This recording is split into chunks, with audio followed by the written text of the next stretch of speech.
acessamos a graça de Deus e, portanto, a salvação.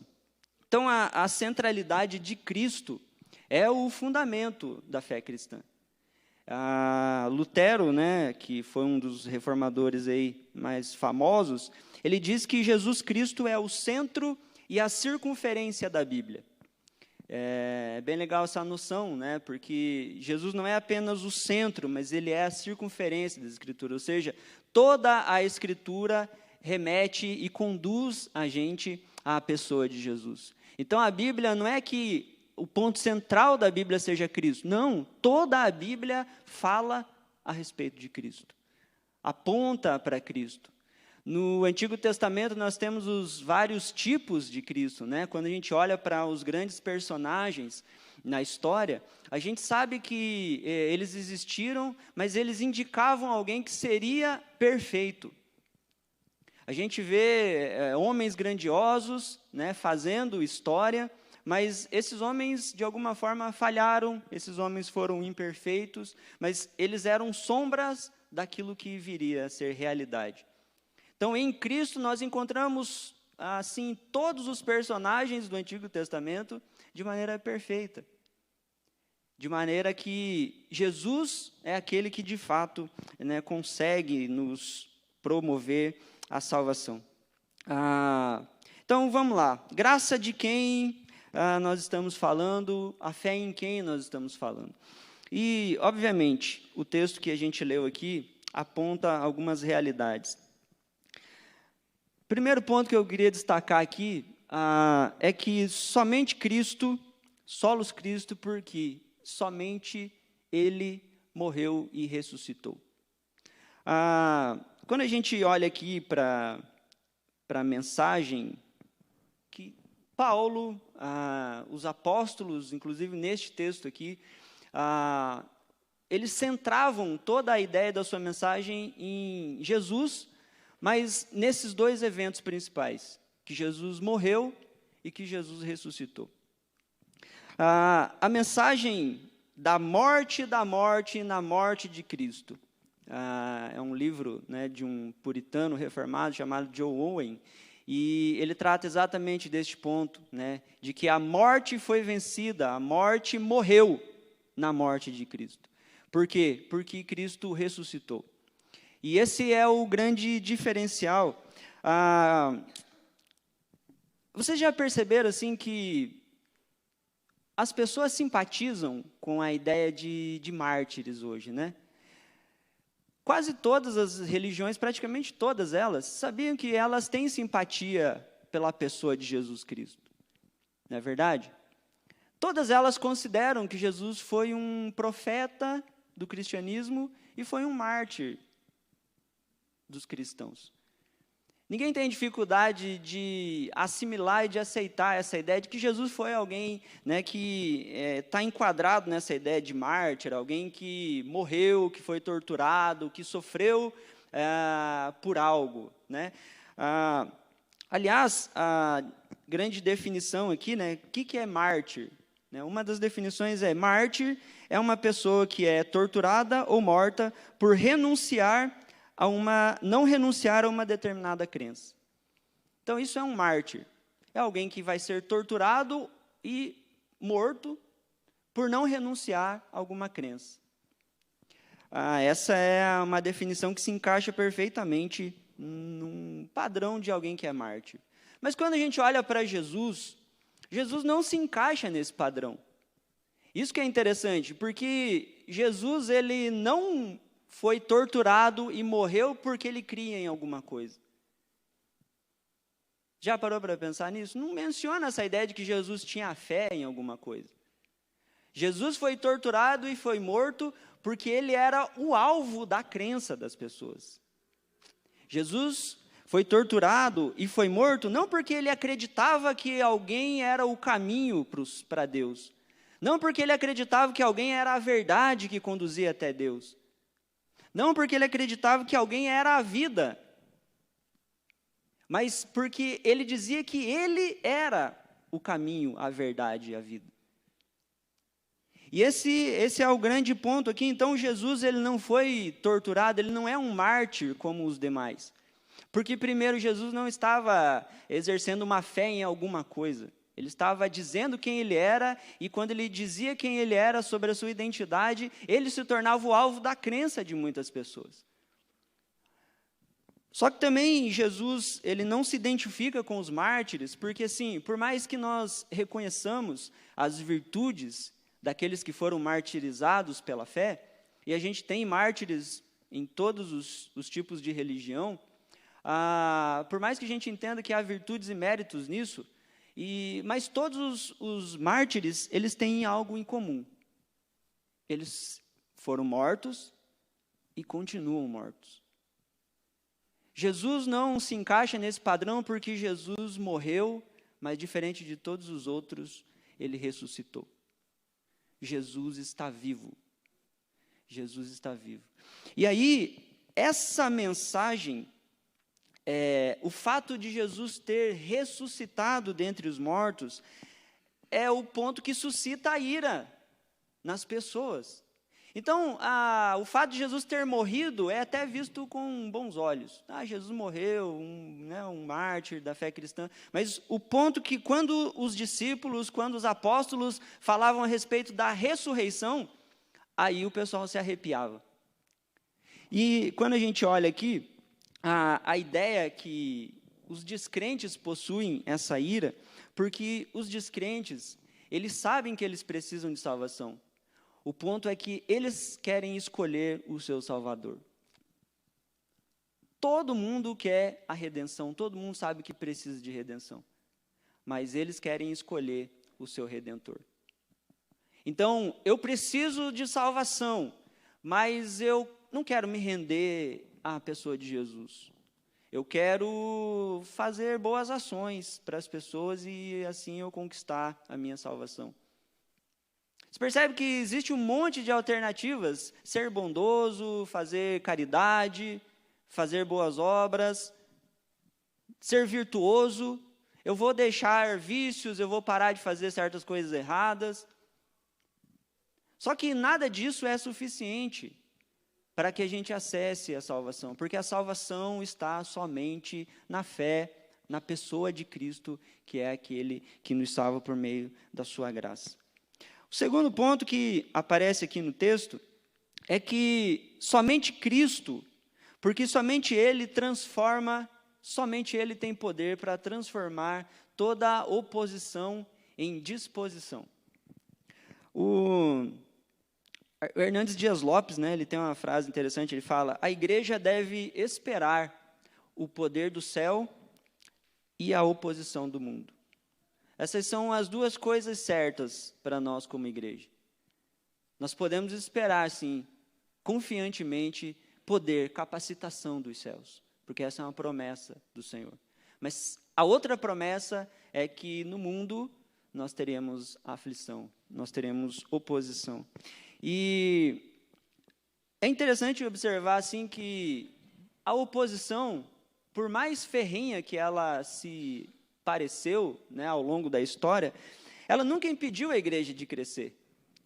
Quando a gente olha o texto aqui, o versículo 3 diz, que eles foram presos, foram recolhidos ao cárcere e até o dia seguinte, pois já era tarde. E o versículo 4 dá essa informação: muitos, porém, dos que ouviram a palavra a aceitaram, subindo o número de homens a quase 5.000. Ou seja, os apóstolos acabaram de falar sobre um Jesus que morreu, e todo mundo ok, Jesus morreu, mas eles falam, Jesus ressuscitou. E foi pelo poder desse Jesus ressurreto que esse aleijado, esse paralítico de nascença foi curado. E a gente sabe que isso envolvia muitas questões religiosas. Primeiro, nós temos aqui menção da composição do Sinédrio. O Sinédrio era composto, em grande parte, e ali a parte mais elitizada do Sinédrio era composto pelos saduceus, que tinham dificuldades de acreditar no sobrenatural, eles não acreditavam em milagres e muito menos acreditavam na ressurreição. né? Então, é impossível que Jesus tenha ressuscitado. Assim como também é impossível que ele tenha curado um aleijado. E para os fariseus, que parece que nessa situação eles estavam mais simpáticos até aos cristãos, né, do que os saduceus, os fariseus também tinham aquela noção religiosa de que toda pessoa que nascia com problemas dessa ordem, eles haviam sido amaldiçoados pelo Senhor. Então, uma vez que um paralítico de nascença existia, significava que aquele era o castigo de Deus sobre ele por causa dos seus pecados. E somente quem tem poder para reverter uma maldição é o próprio Deus. Se eles admitem que Jesus curou aquele aleijado, eles teriam que admitir que Jesus era Deus, porque Jesus reverteu uma maldição que somente Deus poderia fazê-lo dentro da própria compreensão deles. Então, dentro do próprio esquema teológico, lógico deles, eles não podiam acreditar em Jesus. E aí, quando os discípulos falam que foi Jesus que morreu e ressuscitou, isso causa ira no coração de todos eles. O texto fala aqui que eles foram tomados, né, por um ressentimento. Um ressentimento por eles ensinarem e anunciarem, obrigado, querido, Jesus, a ressurreição dentre os mortos. Então, veja, essa mensagem incomodou. E o ponto é que, como nós percebemos aqui, Cristo, a morte de Jesus, ela é uma garantia também de que a morte e a ressurreição de Jesus é uma garantia de que o Espírito Santo seria dado ao seu povo. Porque Jesus falou para os seus discípulos que convinha que ele fosse, para que o Consolador viesse. Então, isso fazia parte do plano de Deus. Uma vez que Cristo morreu, ressuscitou e foi assunto aos céus, imediatamente o Espírito Santo desce sobre a igreja, sobre os discípulos, sobre os apóstolos. E essa descida do Espírito Santo é uma descida capacitadora, que faz os crentes olharem para os sofrimentos e para as oposições de maneira diferente. Portanto, quando alguém fala assim, meu Deus, como é que você consegue passar por uma situação dessa e não desfalecer na fé? Como que você consegue, depois de um evento tão traumático assim, continuar acreditando em Deus? E se a gente for parar para pensar, a gente não consegue. Se é possível, é por causa da graça e capacitação do próprio Senhor, por meio do seu Espírito Santo. Então, a gente observa aqui, isso é muito interessante, né, que a perseguição, a oposição, nunca foi razão para a igreja estagnar. Ao mesmo tempo que eles estão sendo presos por causa da mensagem, o texto deixa evidente, Lucas faz questão de deixar evidente, ele fala assim, eles estavam sendo presos por pregar a mensagem. Mas sabe o que aconteceu? Enquanto eles estavam na cadeia, quase 5.000 pessoas creram. A igreja, imagina 5.000 pessoas aqui participando do culto domingo que vem. É muita gente. É um efeito grandioso. E a ideia de citar números é exatamente para mover essa esperança, né? Para dizer, ele está dando essa informação intencionalmente. Ele está falando, eu vou falar o número aqui, quase 5.000 homens foram acrescentados, que é essa ideia assim, para a gente vibrar, porque você está pregando uma mensagem que está convertendo e transformando a vida de pessoas, e isso não é possível por meio de um discurso, só é possível por meio de um discurso capacitado por Deus. Então, quando a mensagem de que Jesus morreu e ressuscitou é pregada, existe a oposição, existe a ira, mas também existe a transformação, a conversão, e só Deus sabe explicar por que isso acontece, mas acontece, né? E, ok, os apóstolos, então, que oposição eles tiveram? Poxa, foram presos. Eles foram acusados, e eles foram convocados ao Sinédrio para serem ameaçados. Foi isso que aconteceu. Só que, olha só, a composição, né, voltando a esse tema, a composição do Sinédrio era nada mais, nada menos que as pessoas, os homens mais ricos, os homens mais intelectuais e mais poderosos da época de Jesus. Os anciãos, os fariseus e os saduceus, e o sumo sacerdote. Então, eles tinham ali, o Sinédrio era formado por 70 membros, mais um, né, que era o sumo sacerdote, que presidia esse concílio. Então, o Pedro, né, e João estão diante de 71 homens, e não são homens qualqueres, né, não são qualquer tipo de homem, são a elite, né, os mais ricos, intelectuais e poderosos. E eu fico pensando, você ficaria intimidado diante de um concílio assim? 71 homens dos mais ricos, intelectuais e poderosos da cidade. E eles estão ali com aquele ar, né, de grandeza, com aquele ar de vocês estão aí, vocês são os réus, e nós estamos aqui, e a gente está dizendo que o que vocês, a gente quer explicações. Em nome de quem vocês estão fazendo essas coisas? Em nome de quem vocês curaram aquele aleijado lá? Porque o fato daquele aleijado ter sido curado não é um negócio que dá para... Veja, a gente sabe que o Sinédrio era corrupto. Ninguém acredita que eles seriam justos. Pedro e João não tinham essa ilusão de que o Sinédrio seria justo com eles. Porque o Sinédrio comprou testemunhas contra Jesus. É o mesmo Sinédrio que julgou Jesus, inclusive. Então, eles já tinham essa fama, né, de corruptos. E aí, vocês vão lembrar que eles participaram também de todo o processo para prender Jesus, para condenar para a morte de Jesus, e também depois para esconder a ressurreição de Jesus. Porque vocês lembram das teorias que foram criadas, né, sobre a ressurreição de Jesus. Então, eles falaram que os discípulos roubaram o corpo de Jesus.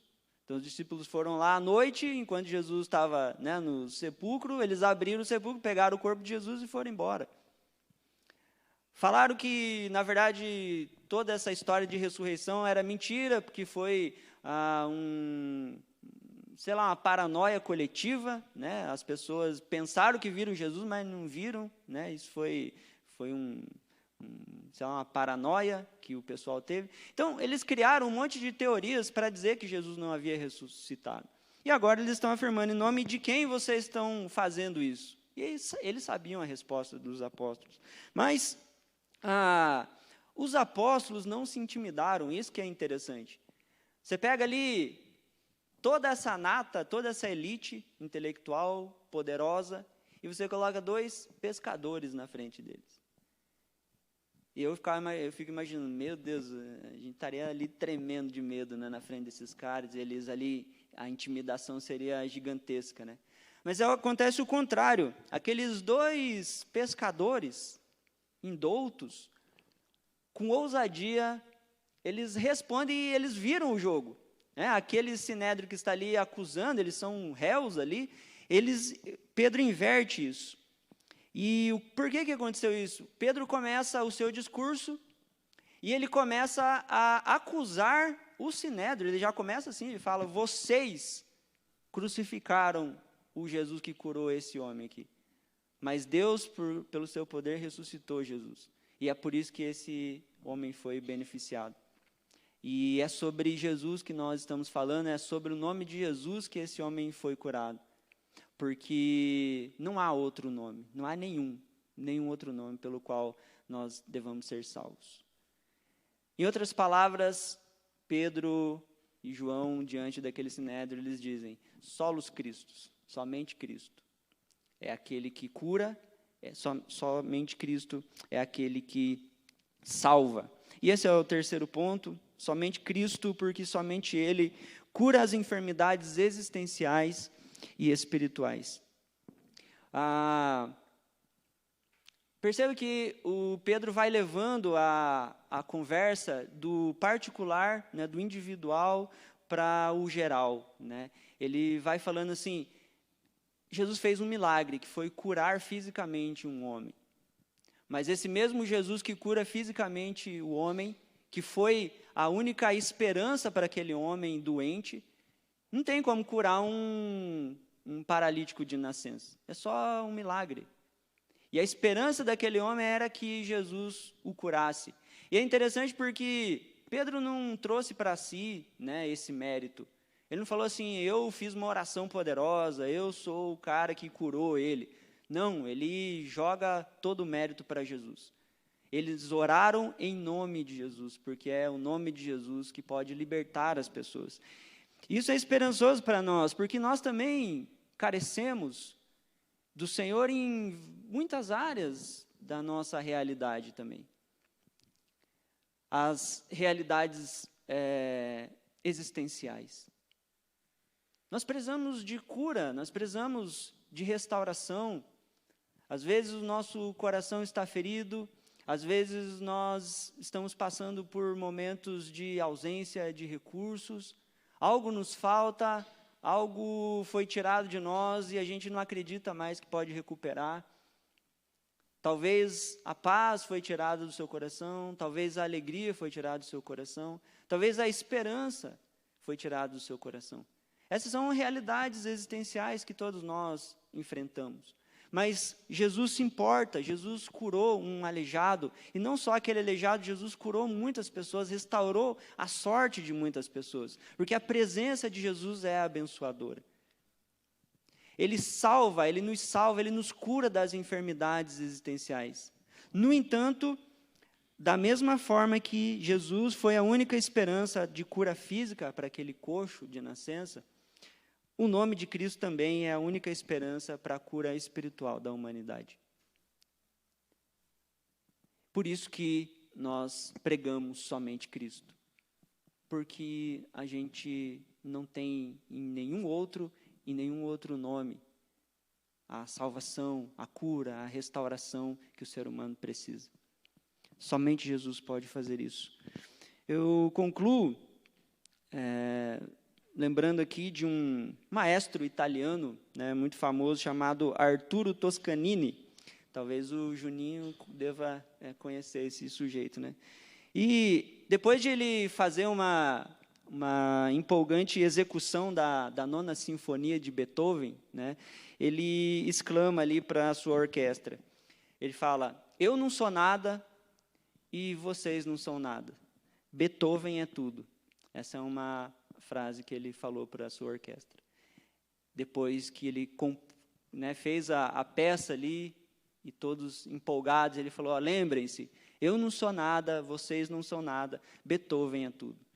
Porque se eles conseguiram fazer com tamanha beleza uma obra dessa, ele entende que ele deveria atribuir os méritos ao originador daquilo. Isso faz a gente pensar, se o Toscanini pode dizer isso sobre um compositor brilhante, mas que está morto hoje, Beethoven está morto. Quanto mais nós, os cristãos, deveríamos dizer o mesmo sobre o Salvador que vive, o qual, no que diz respeito à nossa salvação, é o compositor, é o músico, aliás, Jesus é a própria música. E falando em música, eu encerro lendo a letra de um famoso hino cristão também. Ele é intitulado In Christ Alone, somente em Cristo, né, que é o nosso tema. Eu gostaria que você ouvisse a letra e que essa fosse a sua oração também, né, que essa letra, né, ela desperta em você a noção, né, do porquê somente Cristo. E a letra dessa música ela diz o seguinte: somente em Cristo minha esperança está. Ele é minha luz, minha força, minha canção, a pedra angular. Esta terra firme, firme durante a mais dura seca ou tempestade. Quão alturas de amor, que profundezas de paz, quando os medos são acalmados, quando as lutas cessam. Meu confortador, meu tudo em tudo. Aqui no amor de Cristo eu permaneço.